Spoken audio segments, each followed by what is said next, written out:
வாங்க செவ்வாய்க்கிழமை ஈவினிங்லேருந்து ஒரு குட்டி விளாக் பார்க்கலாமா. ஆஃபீஸ் விட்டு வந்தோடனே ரெஃப்ரெஷ் ஆகிட்டு ஒரு வாக்கிங்க்கு ஸ்டார்ட் பண்ணிட்டேன். இது எந்த ரோடு அப்படின்னு தெரிஞ்சிச்சுன்னா மறக்காமல் கீழே கமெண்ட் பண்ணுங்கள். நேற்று தான் கோட்டை விட்டுட்டோம், இன்றைக்கி எந்திரிக்கணும்டா சீக்கிரமே அப்படின்னு சொல்லிட்டு முந்தின நாளே நான் பிளான் பண்ணிட்டேன். இன்றைக்கி வந்து பாவக்காய் தொக்கு வச்சுட்டு முட்டை அவிச்சு எடுத்துக்கலாம் அப்படின்னு சொல்லிட்டு அதுபடி பாவக்காய் கட் பண்ண ஆரம்பிச்சிட்டேன். அந்த சைட் பார்த்தீங்கன்னா சாப்பாட்டுக்கு உலைக்கு தண்ணி வச்சுட்டேன். உலையும் கொதிச்சாச்சு, அரிசி போட்டாச்சு. இந்த சைட் பார்த்தீங்கன்னா பால் வச்சுருக்கேன் காஃபிக்காக. எல்லாம் முடிச்சுட்டு கடன்னு பாவக்காய் தொக்கு ரெடி ஆகிடுச்சு. இது ரொம்ப சிம்பிளுங்க. ஜஸ்ட்டு வந்து எண்ணெய் ஊற்றிட்டு வெங்காயத்தை நல்லா வதக்கி விட்டுட்டு கூடவே நல்லா வதங்கினதுக்கப்புறம் தக்காளியும் பாவக்காயும் ஒன்றா சேர்த்து வதக்க வேண்டியதான். அது நல்லா வதங்கினதுக்கப்புறம் கூடவே மிளகாத்தூள், மஞ்சத்தூள், உப்பு சேர்த்துட்டு கொஞ்சம் தண்ணி சேர்த்துட்டு நல்லா வதக்க விடுங்க.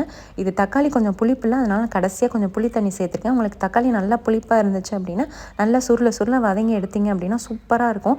சுடுசோத்தில் போட்டு சாப்பிடவும் நல்லாயிருக்கும். சாம்பார் கூடலாம் வச்சு சாப்பிட்டா அல்டிமேட்டாக இருக்கும்.